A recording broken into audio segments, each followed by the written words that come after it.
నమస్తే KVC news స్వాగతం. ప్రతిక్షణం సామాన్యుడి పక్షం. నేను మీ చలపతి. నేటి వార్త.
ఈరోజు ఆలూరు సాంబశివారెడ్డి పార్టీ పెట్టకనే జగన్మోహన్ రెడ్డి వ్యక్తి, ఆయన వెంట నడిచిన వ్యక్తి సాంబశివారెడ్డి.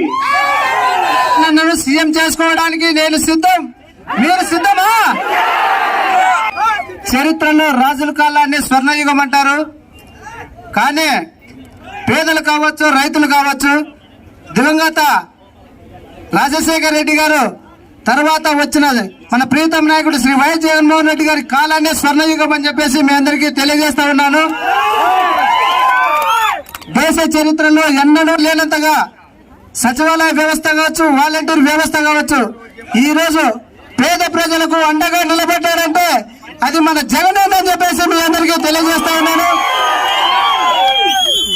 రాష్ట్రంలో ప్రతి ఒక్క పేదవాడు ఈ రోజు ఆర్థికంగా, సామాజికంగా నిలబడ్డారంటే అది మన జగన్ అని చెప్పేసి మీ ద్వారా కూడా తెలియజేస్తా ఉన్నాను. అలాగే రాష్ట్రంలో పేద ప్రజలకు, అలాగే రైతులు కావచ్చు, ఎవరు అందరికీ కూడా ప్రతి ఒక్క కుటుంబానికి సంక్షేమ పథకాలు అందించడంలో ముందుగా మనం ప్రతి ఒక్కరూ సక్సెస్ అయ్యామని చెప్పేసి మీ అందరికీ తెలియజేస్తా ఉన్నాను. రాబోయే రోజుల్లో మన జగన్ కూడా సీఎం చేసుకోవడానికి ప్రజలంతా సిద్ధంగా ఉంటారని చెప్పేసి మీకు కూడా తెలియజేస్తా ఉన్నాను. అలా ఈ గార్లదిన్నె మండలంలో 2014 నుంచి 19 వరకు చంద్రబాబు నాయుడు గారు ఉన్నప్పుడు పెనకచెర్ల డామ్ కు గేట్లకు రబ్బర్ బిగించిన పాపాలు కూడా లేదన్నా. కానీ మన అక్క పద్మావతమ్మ గారు వచ్చిన తర్వాత, జనగడ్డ పద్మావతమ్మ గారు వచ్చిన తర్వాత పెనకచెర్ల డామ్ కు మరమ్మతులు చేసి ఈ రోజు సాగునీరు, తాగునీరు అందించడం జరిగిందన్నా.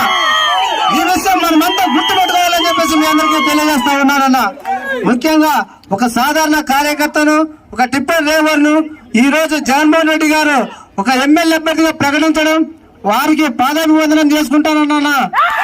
నన్ను ఈ స్థాయికి తీసుకొచ్చిన మా అక్క జొన్నలగడ్డ పద్మావతి గారికి, అలాగే ఆలూరు సాంబశివారెడ్డి గారికి మనస్ఫూర్తిగా ధన్యవాదాలు తెలియజేసుకుంటా ఉన్నా. ఖచ్చితంగా సింగనమల నియోజకవర్గంలో వైఎస్ఆర్ కాంగ్రెస్ పార్టీ జెండా ఎగరేస్తామన్నా అని మీ అందరికీ తెలియజేస్తా ఉన్నాను. రాబోయే రోజుగా కొద్ది రోజులు ఎలక్షన్లు కూడా, ఈ ఎలక్షన్లలో మనమంతా కూడా మన సత్తా చూపించి మన జగన్ సీఎం చేసుకుందామన్నా. తోడేళ్ల గుంపంతా వస్తుందన్నా. బీజేపీ, తెలుగుదేశం, జనసేన అంటన్నా ఒక్క జగనన్నను కొట్టడానికి ఇంతమంది వస్తున్నారు. మన జగనన్న ఒక్కడే అని చెప్పేసి మీ అందరికీ తెలియజేస్తా ఉన్నామంతా కష్టపడి పనిచేసి మన వైఎస్ఆర్ కాంగ్రెస్ పార్టీని గెలిపించుకొని ఓటు వేసి మన జగనన్నను సీఎం. ఇంతటితో నేటి వార్త సమాప్తం. మరిన్ని వార్తా విశేషాలతో మీ ముందుకు వస్తుంది KVC news. Until then, signing off, మీ కేవీ చలపతి.